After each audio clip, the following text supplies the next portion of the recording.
Hello everyone, आज हम लोग को देखना है डायरेक्ट टैक्स का एक टेस्ट पेपर जिसमें हम लोग आईटीआर फाइल करेंगे। और इसमें हम लोग एक केस लेने वाले हैं मिस्टर अनिल वोरा का। एज है 29 year. Is working as an ascent limited of the following terms. बाकी यहाँ पे दे रखा है। आईटीआर आपको फाइल करना है। अब इसमें बेसिक सैलरी दे रखी है 3,60,000। डीए दे रखा है, HRA, medical allowance, food transport allowance. Okay. फिर नेक्स्ट है एम्प्लॉयर पीटेक्स भी देता है, पीएफ भी कटता है उसका। और अकाउंटेंट जो भी है टीडीएस भी काटता है उसकी सैलरी से 24 रुपये पर month. Then he has two house property. First house property self occupied यानी जिसकी वैल्यू नील होगी। सेकेंड हाउस को उसने 24,000 रुपीज़ पर मंथ रेंट पे उठा रखा है। ठीक है ना। प्रिंसिपल टैक्स जो सॉरी म्यूनिसिपल टैक्स जो वो देता है 3,512 रुपीज़ फर्स्ट हाउस का। सेकेंड हाउस का 5,280 रुपीज़। इंटरेस्ट ऑन लोन, तो सेकेंड हाउस के लिए लोन ले रखा था, इस पर इंटरेस्ट देता है 12,000। He receive interest on saving account जो कि अदर सोर्स की इनकम है। इंटरेस्ट ऑन एनएससी बनता है उसका 14,200 rupees. And then public limited company 25,990। तो ये सब उसका क्या है, इंटरेस्ट है जो अदर सोर्स की इनकम में आ जाएगा। नेक्स्ट हम लोग बात करते हैं कंट्रीब्यूशन टू मेडिकल पॉलिसी जो उसने अपने और अपने सेल्फ और स्पाउस के लिए ले रखा है। 9,790 रुपीज़ पे करता है। ओके। सो 80C के अलावा 80D का डिडक्शन भी वो क्लेम करेगा। और LIC प्रीमियम भी करा रखा है सेल्फ का 28,250। ठीक है। नेक्स्ट अगर हम लोग बात करें housing loan taken for acquisition, उसमें इंक्लूडिंग इंटरेस्ट 72,000 दिखा रहा है। 12,000 का डिडक्शन तो इनकम फ्रॉम हाउस प्रॉपर्टी में हम ले लेंगे, लेकिन बाकी 60,000 का डिडक्शन हम 80C में क्लेम कर सकते हैं। नेक्स्ट आगे देखिए दे रखा है क्या, ही पे स्कूल ट्यूशन फीस कितना देता है 3,800, जिसका डिडक्शन उसको 80C में मिल जाएगा। Also his handicapped brother is fully dependent on him, जिसका रिडक्शन उसको 80 डबल डी में मिल जाएगा। ओके। सो अब देखते हैं इसका रिटर्न फाइल करते हैं, यही टोटल डिटेल है। इसका रिटर्न फाइल करते हैं। इसके लिए हम लोग जाएंगे गूगल पे और यहाँ पे लिखेंगे ITR। और यहाँ पे ध्यान रहे असेसमेंट ईयर क्या है, तो असेसमेंट ईयर है 1920। तो इस बार चलिए 1920 ही हम लोग रिटर्न फाइल करते हैं। तो 1920 का हम लोग पहले तो यहाँ पे इनकम टैक्स इंडिया ई filing.gov.in पे पहले पहुँच जाएंगे। कंटिन्यू टू होम पेज और यहाँ पे IT प्रिपरेशन सॉफ्टवेयर, कंटिन्यू। और यहाँ पे ध्यान रखिएगा असेसमेंट ईयर हम लोग कर लेंगे 1920। ITR 1 है। कैसे ITR 1 है, ध्यान रखिएगा सैलरी की डिटेल है। हाउस प्रॉपर्टी, दो हाउस प्रॉपर्टी है और आप सभी को पता है असेसमेंट ईयर 1920 से दो हाउस प्रॉपर्टी का एग्जेम्पशन क्लेम कर सकते हैं, नहीं दो हाउस प्रॉपर्टी की वैल्यू नील मानी जाए। ठीक है। तो दो हाउस प्रॉपर्टी हम दिखा सकते हैं ITR 1 में, अदर सोर्स की इनकम है और तो कुछ है नहीं। तो आप इजिली ITR 1 फाइल कर सकते हैं। अगर दो से अधिक मकान होता ना, तीसरा मकान जहाँ आ जाता, तब ऐसे केस में आपको ITR 1 नहीं ITR 2 फाइल करना पड़ता। तो असेसमेंट ईयर 1920 करके यहाँ से डाउनलोड करिएगा। ओके। सो डेस्कटॉप पे ही मैं लोड कर लेता हूँ। अच्छा ऑलरेडी है, इसको मैं हटा देता हूँ जो पहले से। अच्छा 2021 वाला था।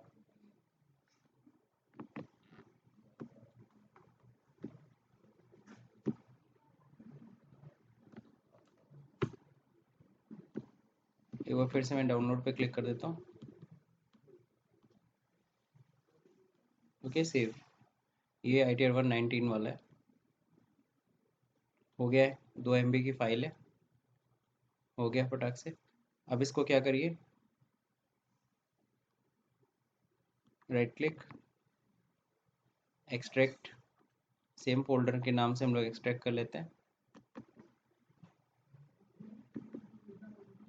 अब यहाँ पे ITR 1 ओपन करते हैं। रीडमी फाइल है, आप चाहो तो पढ़ना चाहते हो तो पढ़ सकते हो, फिलहाल हमें नहीं पढ़ना है।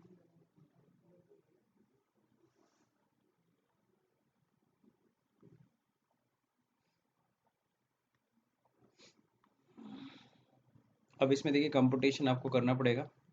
बाकी डिटेल्स देखो, एड्रेस एड्रेस चीज़ें नहीं दे रखी है, तो यहाँ पे आपको बाकी डिटेल्स अपने एज्यूम करके चीज़ें भरनी होंगी, तो आप अपनी डिटेल्स भी डाल सकते हो इसमें।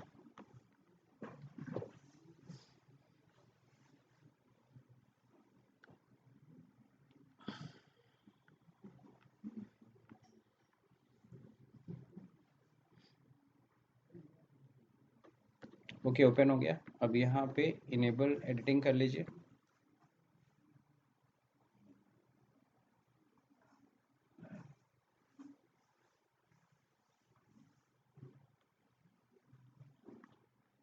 अब देखिए फर्स्ट नेम, बाकी ये सबको पता है। Green cells are data entry, red लेवल are indicate mandatory field, control X control V ये सब यूज़ नहीं कर सकते यहाँ पे इस फाइल में।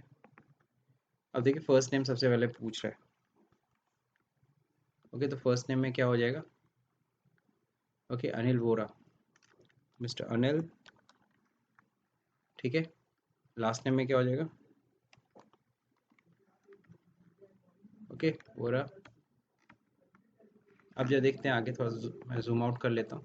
पैन नंबर मांग रहा है, तो पैन नंबर हम लोग फीड कर देते हैं। पैन नंबर कुछ नहीं दिया तो मैं अपनी तरफ से डाल देता हूँ।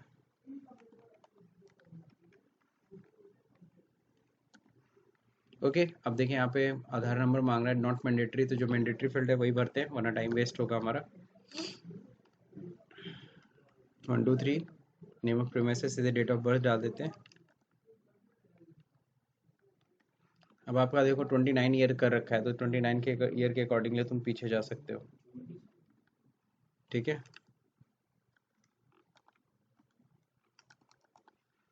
ओके। नाउ रोड स्ट्रीट छोड़िए, एरिया लोकेलिटी कोलकाता के है ना, ये कोलकाता ही लिख देते हैं। देन टाउन सिटी, वो भी कोलकाता। नेक्स्ट स्टेट क्या है? वेस्ट बंगाल, यहाँ से वेस्ट बंगाल सेलेक्ट कर लीजिएगा। पिन कोड 27 सॉरी, तो गोरखपुर का हो जा रहा है, चलिए जाने दीजिए, कुछ भी भरिए। वैसे वहाँ का 7 है, 7 डबल।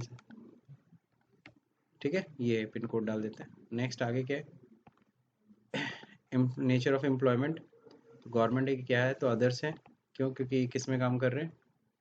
ये एसेंट लिमिटेड में, तो अदर एनी प्राइवेट कंपनी के लिए अदर यूज़ करिएगा। अब देखिए ईमेल एड्रेस मांग रहा है, तो अनिल वोरा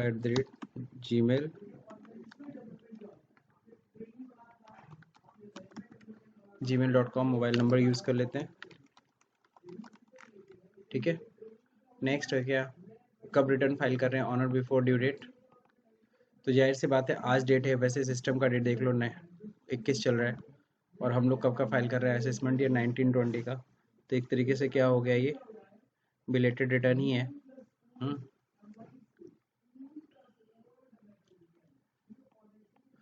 वैसे तो बिफोर होना चाहिए, लेकिन यहाँ पे चूंकि डेट असेसमेंट ईयर कुछ है, हमें 19-20 का भरना है और हम लोग फाइल कर रहे हैं 21 में, तो ये सिस्टम की डेट से पकड़ लेता है।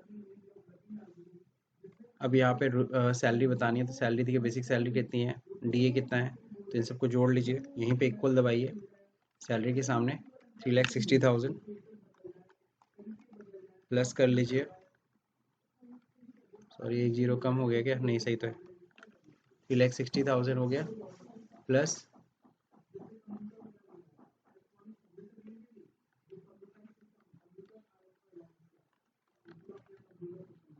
1,80,000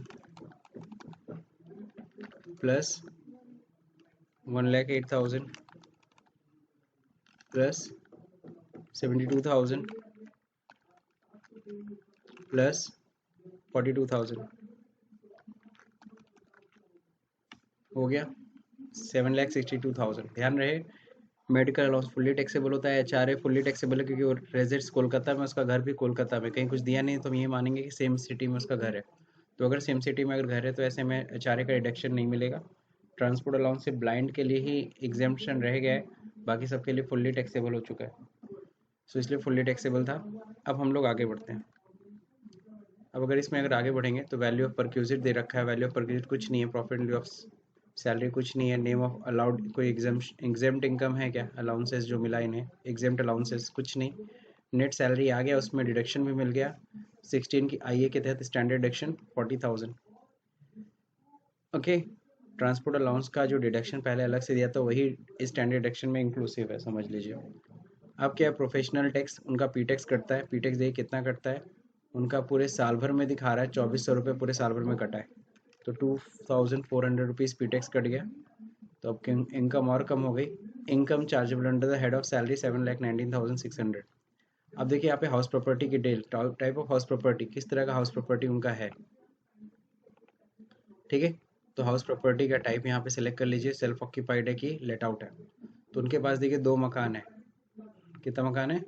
2 मकान है। तो उस केस में हम लोग क्या करेंगे, फर्स्ट मकान की डिटेल हमें लिखने की ज़रूरत नहीं है, वो सेल्फ ऑक्यूपाइड बस लेट आउट के वाले की इन्फॉर्मेशन हम दे देते हैं। ठीक है। अब ग्रॉस रेंट रिसीव, कितना रेंट मिल रहा है इनको, अभी आपको देखना पड़ेगा। रेंट इन्हें मिल रहा है पर मंथ 24,000 रुपीज़। तो यहाँ पे इक्वल टू 24,000, ठीक है, मल्टीप्लाई बाई 12। तो इतना उन्हें रेंट मिल रहा है। Tax paid to local authority, local authority को कितना टैक्स दे देते हैं ये सही है ना। और सेकेंड हाउस के लिए जो म्यूनिसिपल टैक्स ये पे कर रहे हैं 5,280, 5,280 क्योंकि सेकेंड मकान ही रेंट पे उठाया गया। Then interest payable on borrowed capital, कितना इंटरेस्ट दे रहे हैं ये, 12,000 रुपये रेंट दे, इंटरेस्ट दे रहे हैं। ठीक है। देन फाइनली इनका एरियर कुछ है, कुछ नहीं है। फाइनली कितना आ गया इनका, 1,85,000। ये मकान का क्या आया, इनकम फ्रॉम हाउस प्रॉपर्टी। अब देखते हैं यहाँ पे अदर सोर्स में क्या क्या है। तो अदर सोर्स में देखिए सबसे पहली चीज़ क्या है, receive interest from saving account 9,010, saving account से 9,010 मिला। ठीक है। और देखते हैं हम लोग, इंटरेस्ट ऑन एनएससी है, interest on deposits in public limited companies, interest on deposit bank office corporate society, है ना। तो बैंक पोस्ट ऑफिस तो है नहीं। तो interest from income tax refund नहीं, फैमिली पेंशन नहीं, एनी अदर। तो एनी अदर में यहाँ पे लिखना पड़ेगा अब आपको क्या चीज़ है ये, interest from deposit PP, interest from PLC लिख देता हूँ, पब्लिक लिमिटेड कंपनी। तो पीएलसी से कितना मिला इनको, 25,000, 25,990। एक और रो ऐड करना पड़ेगा। ठीक है। एक और रो ऐड करते हैं, किसके लिए, एनएससी से जो इंटरेस्ट मिला है।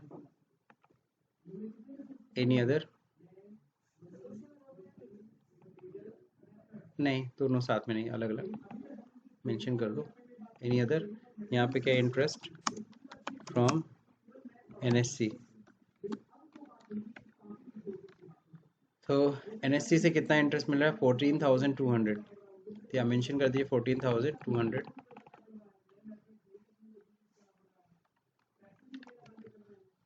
ये हो गया इनका। अदर सोर्स की इनकम भी हमने ऐड कर दी। फाइनली इनकी टोटल इनकम देखो कितनी आ रही है, 9,54,704 रुपीज़ इनका आ गया। अब देखिए यहाँ पे दे रखा है क्या, contribution to medical M policy, ये 80D में डिडक्शन मिलता है। तो ये सब डिडक्शन पे आ जाते हैं अब हम लोग नीचे। Deduction 80C, life insurance, PF में अगर कुछ जमा किया है, ये सब चीज़ों का डिडक्शन यहाँ मिलेगा। तो चलिए डिडक्शन देते हैं। डिडक्शन इनका कहाँ पे आ जाएगा, ये जो मेडिक्लेम पॉलिसी इसका तो 80D में डिडक्शन है। LIC का पहले देखते हैं, 28,250 रुपये। तो इक्वल टू 28,250 रुपीज़ ये डिडक्शन मिलेगा। प्लस सेकेंड हाउस पे लोन जो ले रखे थे 72,000 रुपीज़ इंटरेस्ट के साथ है, तो इस पर 60,000 का डिडक्शन लोन का मिल जाएगा 80C में। नेक्स्ट क्या है, pay a school tuition fees 3,800 rupees per month. तो 3,800 रुपीज़ पर मंथ है, मल्टीप्लाई भी कर देंगे 12 से। प्लस अब क्या है, ही पे ट्यूशन फीस, ये तो हो गया ना। और तो कुछ है नहीं।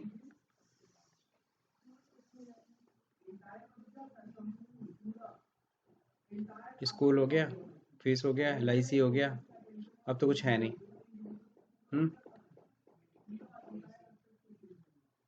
मेडिक्लेम पॉलिसी इसमें नहीं मिलेगा ना। आ गया 1,33,850 का रिडक्शन आपको 80C में क्लेम कर रहे हैं।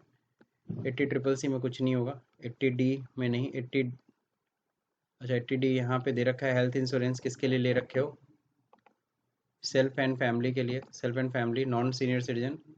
तो कितना लिया है, ध्यान रहे, self and family medical policy है 9,790, 9,790 रुपीज़। ओके। तो इतने का इनको मिलेगा। ठीक, डिडक्शन यहाँ पे दिखा दी 9,700, और यहाँ पे तो वो रखते ही यहाँ पे आ रहा है सेल्फ एंड फैमिली के लिए मैक्सिमम डिडक्शन है 25,000 का। तो ये 9,790 रुपीज़ क्लेम कर रहे हैं, मिल जाएगा। और कोई मेडिकल एक्सपेंडिचर है कुछ नहीं है ना। अब देखिए 80 DD में आ जाते हैं, maintenance including the medical treatment of dependent who is person with disability. जी हाँ, डिपेंडेंट है इनके अंदर, डिपेंडेंट पर्सन विद डिसेबिलिटी। और सेवर डिसेबिलिटी मतलब 75% से अबव अगर डिसेबल हो तो यहाँ कुछ ऐसा मेंशन नहीं है, तो डिसेबिलिटी बस दिखा देते हैं। और इसमें आपको पता है कितना है 80 DD में, dependent person is disability maximum limit कितनी है 75,000। ठीक है, तो यहाँ पे 75,000 का हम डिडक्शन हम क्लेम करेंगे। कहाँ गया, अगर कुछ अमाउंट नहीं दिया तब भी फिक्स डिडक्शन होता है 75,000 का। डिसेबल पर्सन है ना, उसका मेंटेनेंस पे तो खर्चे आते ही आते हैं, तो इसलिए गवर्नमेंट ने फिक्स डिडक्शन दे रखा है 75,000। इसके लिए कोई अमाउंट को शो करने की ज़रूरत नहीं है। ठीक है, इस चीज़ का ख्याल रखिएगा आप लोग, फिक्स डिडक्शन होता है ना। अगला देखिए यहाँ पे, यहाँ तक तो आप लोगों को समझ में आ गया होगा डिडक्शंस। 80 DD में कुछ नहीं करना है क्लेम। 80E एजुकेशन नहीं है, डोनेशन नहीं है। हाँ, 80TTA में डिडक्शन मिलेगा। 80TTA किस चीज़ का होता है, interest on saving account, 9,010 rupees. तो पूरा 9,010 रुपीज़ दिखा दिए, क्योंकि 10,000 का डिडक्शन मिलता है मैक्सिमम। तो देखो पूरा 9,010 का मिल गया। यहाँ पे लिखा भी 80TTA, इसमें मैक्सिमम डिडक्शन कितने का मिलता है 10,000। इस चीज़ का ध्यान रखिएगा। तो मेरे ख्याल से मैंने सारी इन्फॉर्मेशन फीड कर दी है। अब आगे बढ़ते हैं हम लोग। कोई एग्जाम्ट इनकम है तो रिपोर्ट कर दीजिए। कोई एग्जाम्ट इनकम नहीं है, 87 है, ये सब कुछ नहीं है, सब अपने आप अपडेट होगा। तो पहली शीट यानी इनकम डिटेल मैंने भर ली। पहली शीट भरते ही हमको एकदम ऊपर जाना है और राइट साइड में जाइए, यहाँ पे कुछ बटन्स होते हैं।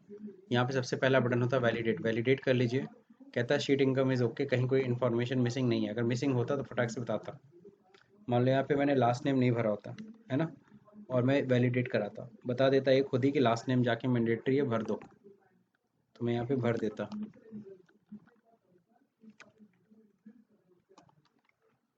ठीक है, अब वैलिडेट कराओ, sheet income is okay, next करो, अगली शीट पे पहुँच जाओ। अब यहाँ देखो TDS कटा है, तो TDS कटा है तो TDS की इन्फॉर्मेशन दो।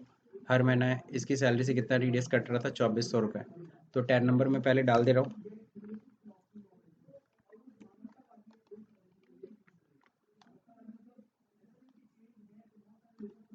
ठीक है, ये आ गया। अच्छा देखो यहाँ पे ले लिया ना, लेकिन जब मैं असेसमेंट ये 2021 में कर रहा था रिटर्न फाइल, तो वहाँ पे टैन नंबर ओरिजिनल मांग रहा था। अगर मैं डमी डाल रहा, जैसे यहाँ पे डमी मैंने डाल दिया, अरे ले लिया, वहाँ डमी नहीं ले रहा था, वहाँ पे ओरिजिनल मांग रहा था, तो वहाँ दिक्कत आ जाएगी। इसलिए आप लोग असेसमेंट ईयर 1920 फाइल करिएगा रिटर्न। अब यहाँ पे देखो नेम ऑफ डिडक्टर, तो नेम ऑफ डिडक्टर क्या हो गया, असेंट कंपनी। कंपनी का नाम क्या है, एसेंट, है ना, एसेंट लिमिटेड LTD हो गया। अब income chargeable under the head of salary, ये कैसे निकालते हैं ध्यान रहे, इसी में वापस इनकम डिटेल में जाइए, और शायद मैंने आपको पढ़ाया भी था। तो यहाँ income chargeable under the head of salary, income chargeable under the head of salary दिख रहा है, इसी के सामने बस अमाउंट आपको चेक कर लेना, 719,600। तो 719,600 कॉपी पेस्ट नहीं होता है, 719,600। टैक्स कितना डिडक्ट किया है, तो अगर आप टैक्स देखेंगे तो 2400, सॉरी 1800 रुपीज़ पर, नहीं सॉरी, ये तो PF का पैसा है, 2400 रुपीज़ पर मंथ।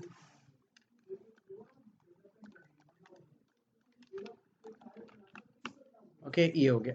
अब एक चीज़ मिसिंग है जो मैं सही करना चाहूँगा, यहाँ पे देखो दे रखा है ना, PF भी वो कंट्रीब्यूट कर रहा है, PF का पैसा भी कट रहा है 1800 रुपये, इसका डिडक्शन भी 80C में मिल जाएगा। तो डिडक्शन जो हो रहा है उसकी सैलरी से, इसमें प्लस कर देंगे क्या, 2400, सॉरी 1800 रुपीज़ पर मंथ।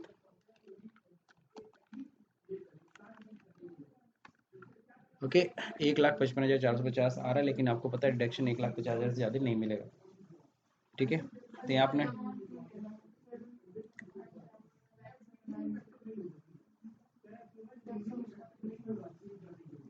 वो दे देगा ना, नीचे देखो डिडक्शन दिए तो है। ठीक है, टोटल डिडक्शन 2,34,000, 9 लाख समथिंग में से लेस तो हो रहा है टोटल। ठीक है, अब देखिए यहाँ पे टीडीएस पे वापस आते हैं। Please verify 10 details, amount credit available. कह रहा है 26 AS चेक करिए। वाई दिस इन्फॉर्मेशन 26 AS में टोटल दिखाता है कि कितना आपका टीडीएस कटा और क्या गवर्नमेंट के खाते में जमा हुआ कि नहीं जमा हुआ। तो चलिए मैं यहाँ तक इतना कर लिया, कोई इशू नहीं। अब ज़रा वैलिडेट करता हूँ, कहीं यहाँ पे भी 10 का इशू ना आ जाए। शीट इनकम इज ओके, यहाँ पे देखो 10 का कोई इशू नहीं दिया, जबकि असेसमेंट ये 2021 में डमी 10 नहीं ले रहा था। वापस आते नेक्स्ट अगले शीट पे बढ़ते हैं। कोई detail as per the TCS की कोई डिटेल है क्या? तो टीसीएस कुछ काटे कुछ नहीं है, तो वैलिडेट करिए। सर खाली शीट है तो क्या हुआ, वैलिडेट कर लो, नेक्स्ट पे बढ़ो। फिर ये अगले ये बहुत इंपॉर्टेंट शीट है, टैक्स पेटेंट वेरिफिकेशन। तो यहाँ पे आपको अपनी बैंक की डिटेल देनी पड़ेगी, IFSC कोड बताना पड़ेगा। तो मैं देता हूँ SBIN 1234567। ठीक है ना, SBI का नाम अपने आप आ जाएगा, अकाउंट नंबर। ठीक है, और फिर देखिए यहाँ पे क्या, सारा रिफंड इसी खाते में है। अगर रिफंड होना हो तो अनिल वोरा सन ऑफ प्रमोद वोरा, हो गया। अब यहाँ पे क्या है, कौन फाइल कर रहा है, तो ये खुद फाइल कर रहे हैं, सेल्फ में कर देते हैं। अब यहाँ पे देखिए डेट अपने आप देखो पकड़ लिया सिस्टम का डेट। तो अगर आप बिफोर ड्यू डेट डालते हैं ना, तो अपने आप ये बता देता नहीं नहीं गलत आप कर रहे हो। प्लेस क्या है, यहाँ पे कोलकाता, हो गया बस। अब यहाँ तक कंप्लीट हो गया। अब इसके बाद क्या करेंगे, इसको वैलिडेट करेंगे।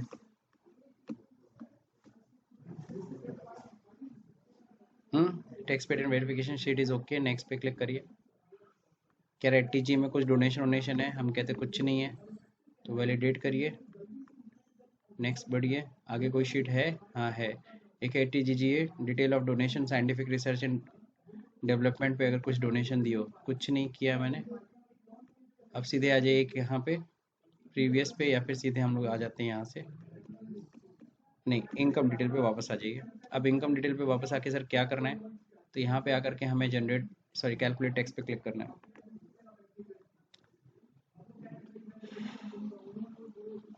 तो देखिए कैलकुलेट टैक्स हो गया होगा, अब नीचे जाके देखोगे तो टैक्स सब आ गया होगा विद द 234F फाइन है, सबको पता है। और साथ ही साथ ये सारे इंटरेस्ट भी चार्ज हो गया, 234A 234B 234C, सब मिला उला के आपको कितना टोटल टैक्स देना है। क्यों लेट हो रहा है सबको पता है, ये सब पूरा इंटरेस्ट आ गया क्योंकि डिले है ना रिटर्न फाइलिंग। तो 82,159 आपका टोटल टैक्स लाइबिलिटी बनती है। इनका TDS कितना कटा था, 28,800। अब जाके देखो टैक्स पेड एंड वेरिफिकेशन में अब डिटेल आ रही होगी। इनको 53,360 रुपीज़ और देना है, इसके लिए आप ई पे कर सकते हो। तो फिलहाल ई पे ऊपे नहीं करना है। ठीक है, आप सीधे वापस इनकम डिटेल पे आइए, और यहाँ पे ध्यान रखिए जनरेट XML कर लीजिए। Okay okay, save XML।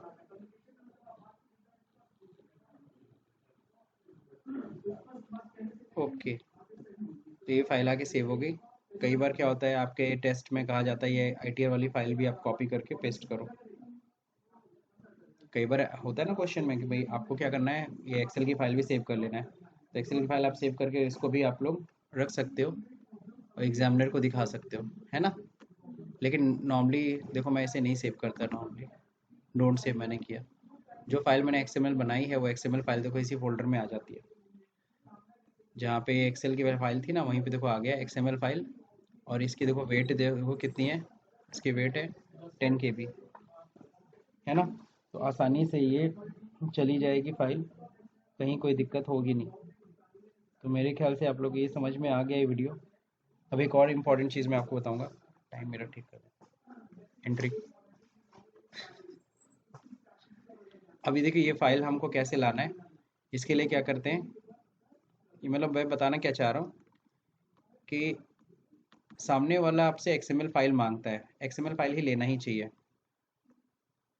क्योंकि XML फाइल अगर आपको मिल गई ना तो आप बाकी डेटा निकाल लोगे, और यही अपलोड कर देना चाहिए।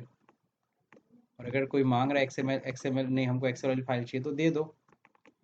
लेकिन देखो मैं कैसे उस डेटा को वापस लेके आऊँगा XML से, ये भी मैं इसमें दिखा दे रहा हूँ। हाँ, ये आपको पूछना था, सोचो ये चीज़ मेरे दिमाग में पहले से आ गई।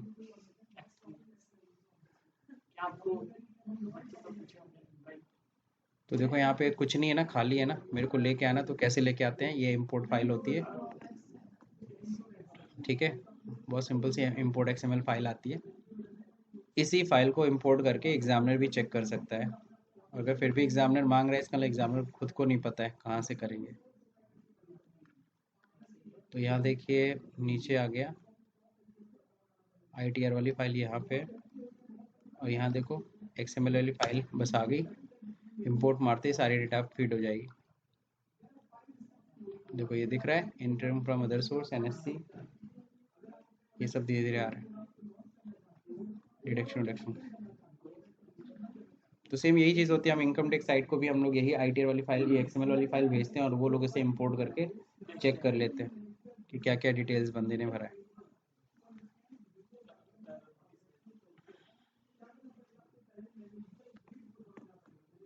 तो थोड़ा सा टाइम लेता है ये ज़रूर, डिटेल्स भी हम लोग ने अच्छे से भरी है, इसलिए टाइम ले रहा है।